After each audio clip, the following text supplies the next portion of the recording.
transformation and has been brought to us by Stebo DX. The session will be chaired by Abhishek Kumar Singh, the IT head at the Printers Mysore Private Limited. Abhishek is an engineering graduate from IIT BHU and has over 15 years of experience across verticals such as customer service, manufacturing, and IT product development. He has worked with organizations such as Blue Star Limited, Steel Authority of India Limited, Wipro Technologies, where he was involved in various facets of IT ranging from infrastructure to applications, ERP to mobility and analytics. I request Abhishek to now introduce our speaker, Mr. Jacob George. Thanks, Neha, for nice introduction. So for today's session, our speaker is Mr. Jacob George, and Jacob is VP Marketing at Stebo DX Germany. Jacob brings rich experience in strategic marketing planning and is an expert in converting market and consumer insights into concrete and actionable strategy for brand and media businesses.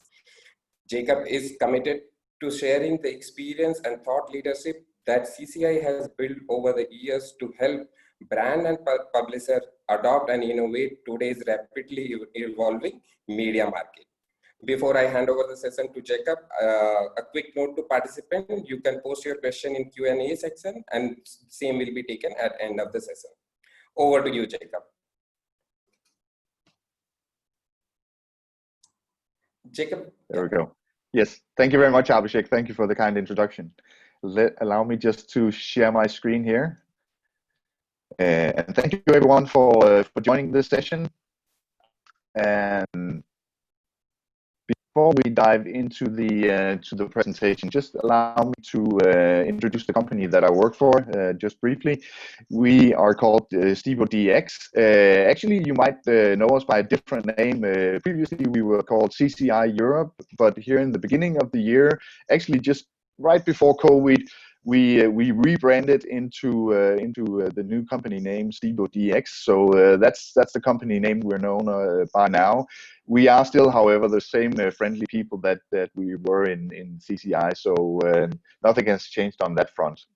And equally, we are still working with publishers around the world, helping them with their content creation and multi-channel publishing needs. We basically develop content creation platforms, publishing platforms that allow publishers to create their content quickly and serve the content to different channels across both the digital and the print space. But enough about us. Let's dive into the presentation. But just before we actually go into the three trends that I promised to present, let me just show you this picture here, because it's actually quite a remarkable story that's behind it.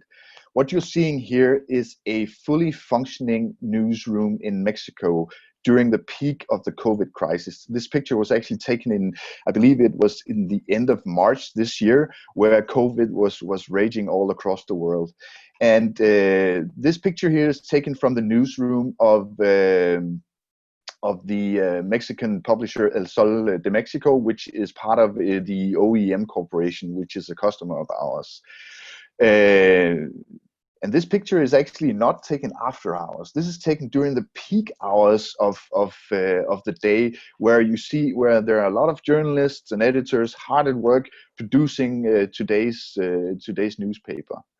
The thing is just that the Mexican newspaper here, they're actually able to produce everything from online to print, etc., from the comfort and the safety of their homes, because the editorial staff at OEM's 50 newspapers across Mexico, they are actually using a digital infrastructure that allows them to set up virtual newsrooms so that they are able to quickly adapt to a crisis like COVID and to produce the news in a different way, in a different setting. So that's actually quite a remarkable story, and we will get back to this here in just a while. But let's dive into the trends that this presentation is all about. And the first trend that we see that is driving the digital transformation of newsroom is a trend that we've named Story First. This trend is actually rooted in the fact that news companies are competing today in what we could call an attention economy. As news publishers, you're not only competing against other newspapers and news websites, etc. You're actually also competing for something more fundamental: the consumer's attention and their time and their choice of preferred content.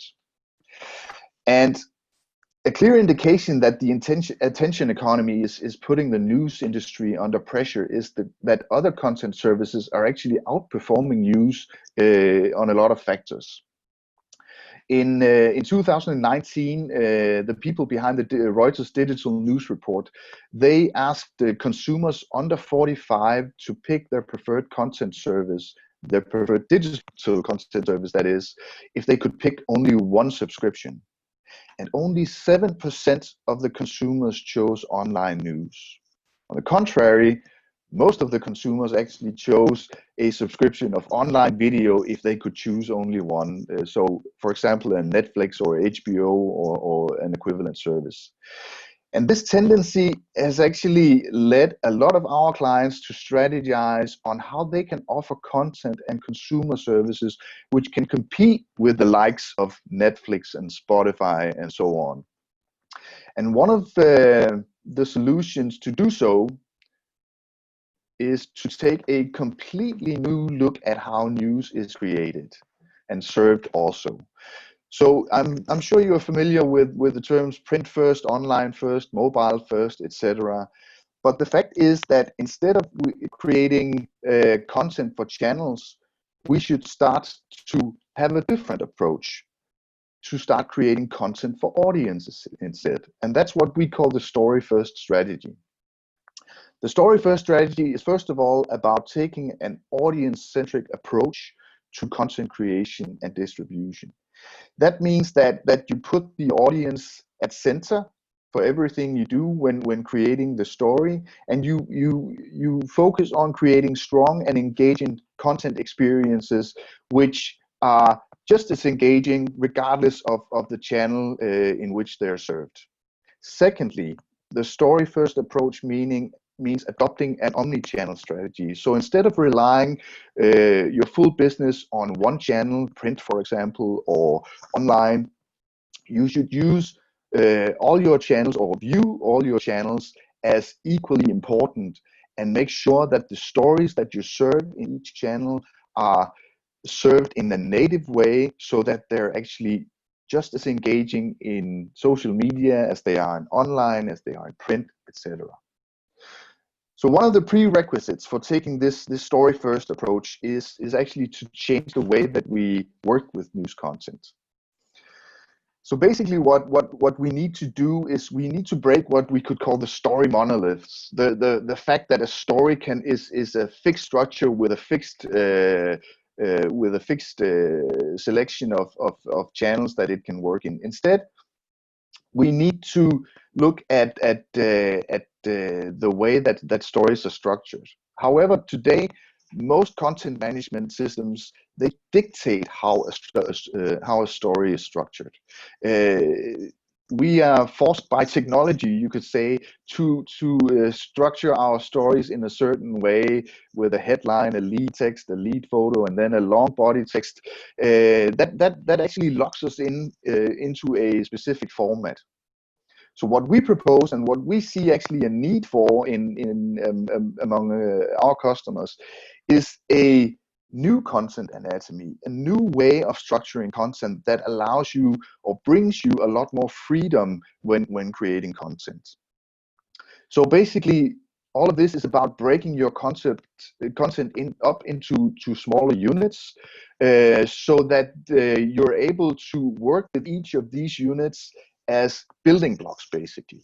And I'll elaborate a little bit more on that. Because these story elements that you see here on the right side of the screen, they're actually what enables us to create more flexible and elastic stories that can be served in different ways, in different channels, but with the same basic content. So basically, just like building with building bricks or Lego bricks, this kind of content anatomy allows you to work with the same set of elements and then structure all of these elements in different ways according to the channel that you're serving the story for. And that ultimately allows you to create custom built stories for each channel. And that allows you essentially to adapt your content to the channel that it's destined for, whether it's online, whether it's social media, print, etc. Ultimately, actually, this kind of very flexible content structure also allows you to actually serve the same content in different formats depending on the individual preference, individual user preferences. So you might have some consumers that prefer you could call a text-heavy story, whereas other consumers prefer a story that is told through visuals. Well, basically, you don't need to create different stories to do so.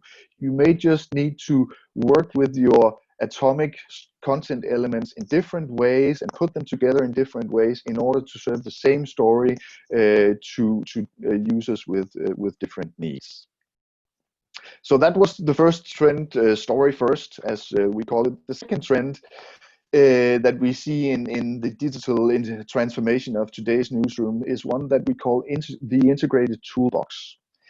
Our research shows that the average newsroom, or the editorial staff of the average newsroom, they rely on more than 25 different digital tools to do their work every day. In several cases, the number is a lot higher. The challenge is that many of these tools and systems, they're completely disconnected. They're little black boxes in themselves.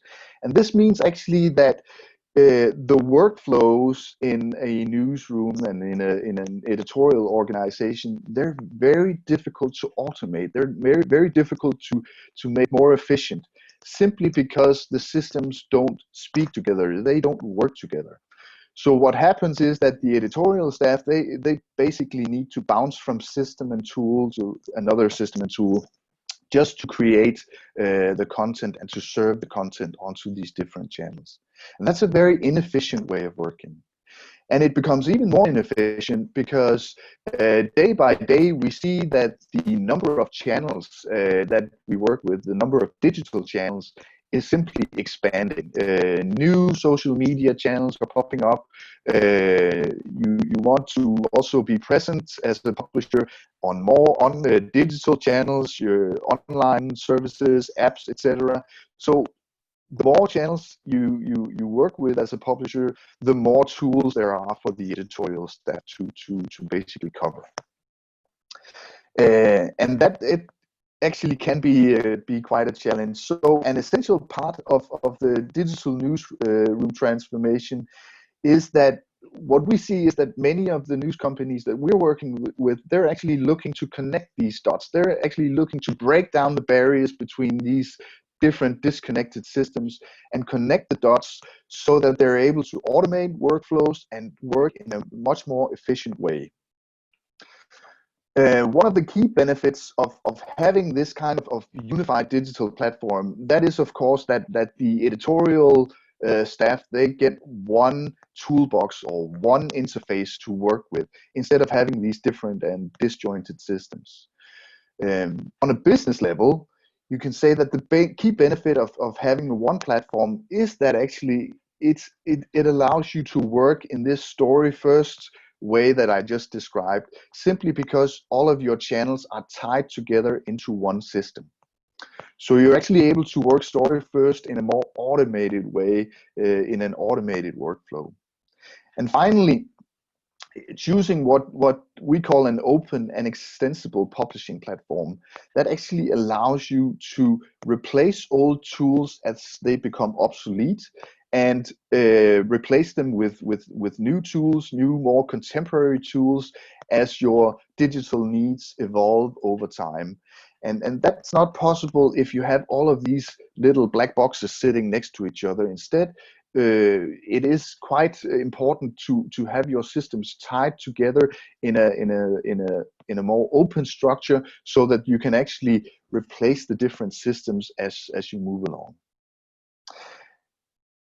So let's get into the third and final trend that we see driving the digital newsroom transformation, and that's one we call the freedom to work. And this is actually where we get back to El Sol de Mexico, the example from the beginning of my presentation, because this story actually illustrates the very basic needs of most of the news companies that we work with. They don't want to be tied down by their digital infrastructure. They want to be able to work as one team across different locations, and they want to be able to quickly adapt their organizations to future changes and challenges like the COVID-19 crisis, for example. Also, news organizations, of course, want to offer their editorial staff full mobility. You can say mobility is necessary when you send a reporter out into the field to report. Then it's quite important for that reporter to also have a direct link back to his organization, to report on site from his smartphone as specific events unfold. That's one kind of mobility. The other kind of mobility is the one that you saw here in relation to COVID, where people had to be sent home to work, and thereby allowing them to sit in the safety of their homes, but still doing the work. So that kind of mobility is growing more and more important, at least what we see with our customers. Finally, news companies today are looking for a digital infrastructure that allows them to adapt to changes in their organizations and in the market in general. It's no secret that the news industry is very much in flux. Therefore, many news companies seek a technology platform that supports a fast scaling of their business. Basically allowing them to grow and to add new titles as their companies evolve without having to change their digital infrastructure. So whether it's the launch of a new title or a merger or an acquisition, you basically want your technology to help facilitate that kind of organizational change. Now that's just about all from my side. I would say, however, that we do see a fourth trend in this digital transformation of the newsroom, and that's a trend that has actually been accelerated by COVID-19, and that's the general need for digital transformation in news organizations and in media companies in general. We see that actually a development that usually took years now takes only months. We are at a situation now where a lot of organizations are approaching us to discuss their digital transformation needs, simply because the COVID-19 crisis has accelerated that need. So basically all of the trends that I presented here have been more or less accelerated and become even more important due to this serious COVID-19 crisis. Now, just before I hand over the word to questions, let me just do a quick commercial break here. We do offer a free white paper on digital transformation in news companies, and it's accessible via our website, which is called qpublishing.com. Also, you are most welcome to send me an email at sorry, it's early morning here in Denmark still, jgj@stebodx.com. If you send an email to me, I will make sure to send you a copy of our white paper directly. Thank you very much, and if you have any questions, please feel free to fire away. Thanks, Jacob. Thanks for covering it nicely. And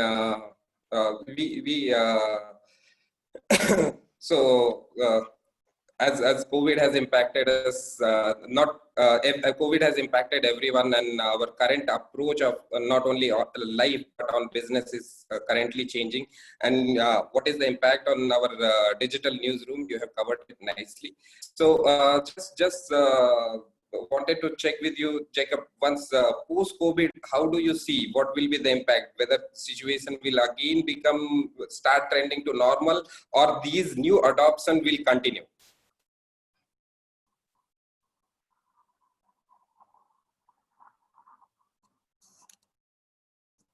Sorry, here we go.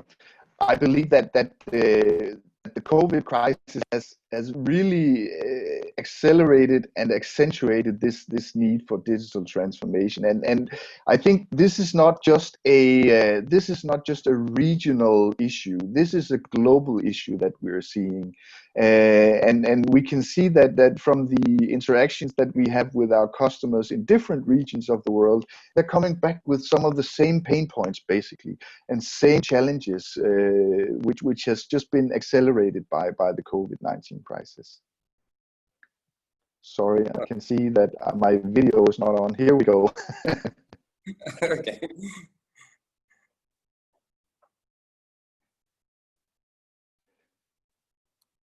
Okay, so I see a question. Yeah, Jacob, you can take and answer that.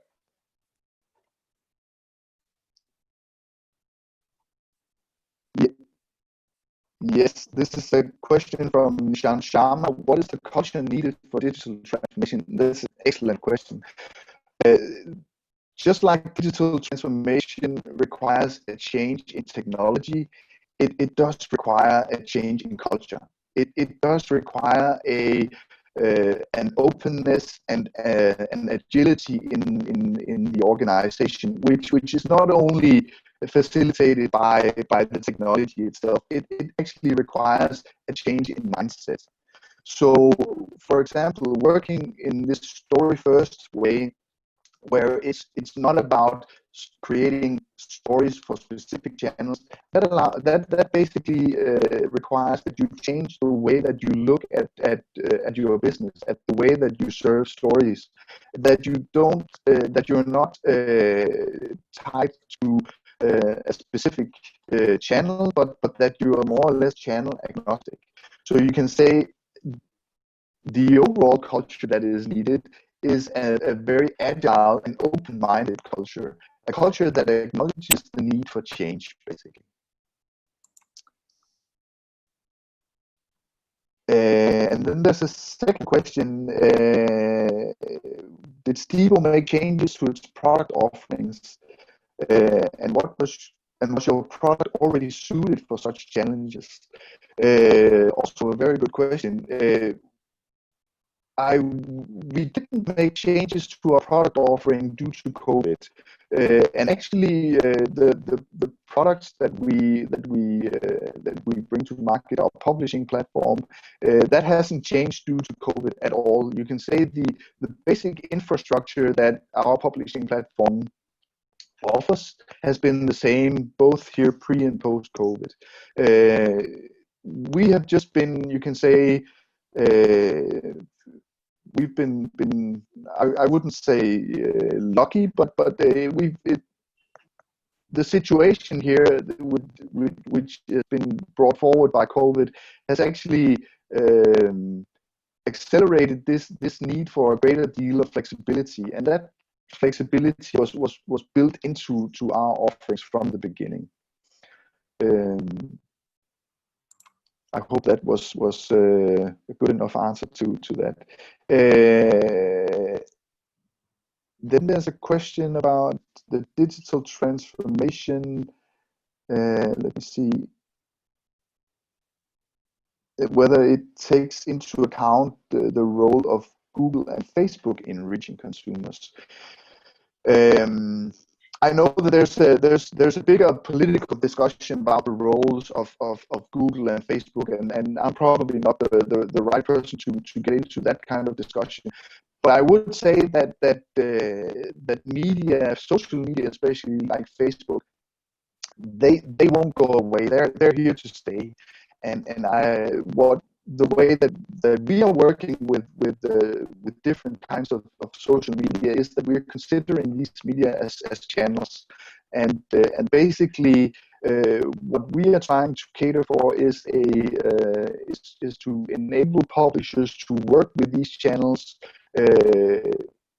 whether they prefer to share their content via Facebook or Twitter or anything like that. We basically seek to enable an ability to publish in a multi-channel way. We don't work with any channels of choice. That is ultimately the customer's decision what is the channel of choice. We just consider ourselves as digital enablers. Do we have time for one more question? Or? Yeah, Jacob, you can take the next one from Chaitanya Godipati.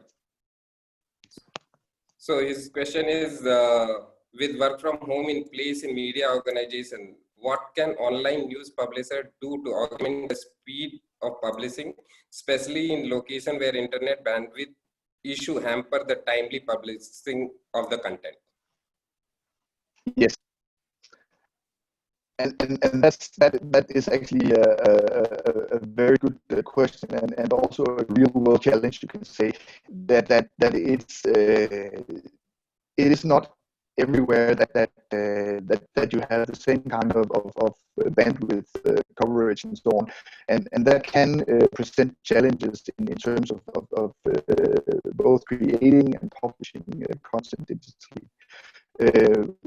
What we seek to do with our systems is to enable this kind of you can say versatility, so that you are able to work digitally also in areas where bandwidth is not as strong as other areas. Basically enabling you to log on to your system, requiring a very low degree of bandwidth, and also sharing content equally requiring a low bandwidth. So that has to be built into the system, because if you have a system or offer a system which basically requires a high degree of bandwidth, then it's not applicable in the countries where it's actually, or in the regions where it's actually also needed. So we seek to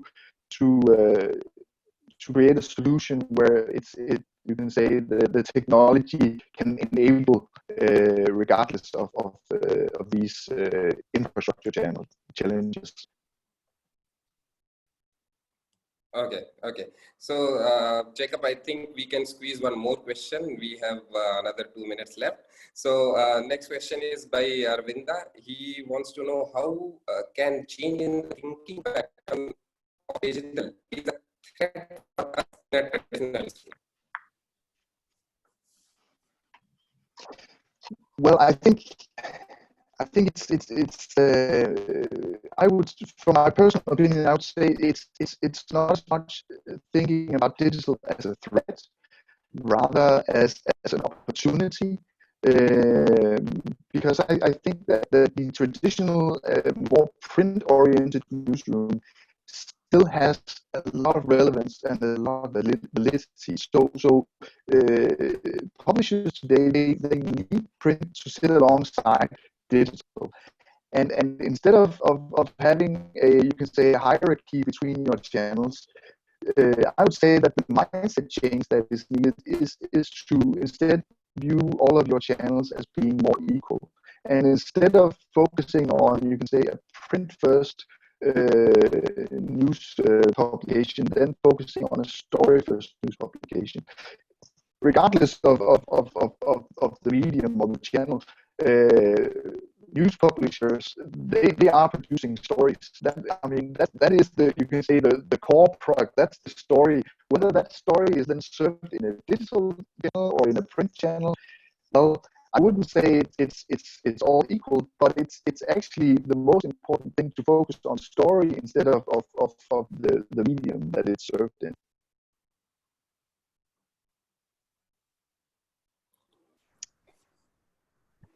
Thanks, Jacob. Thanks. All right.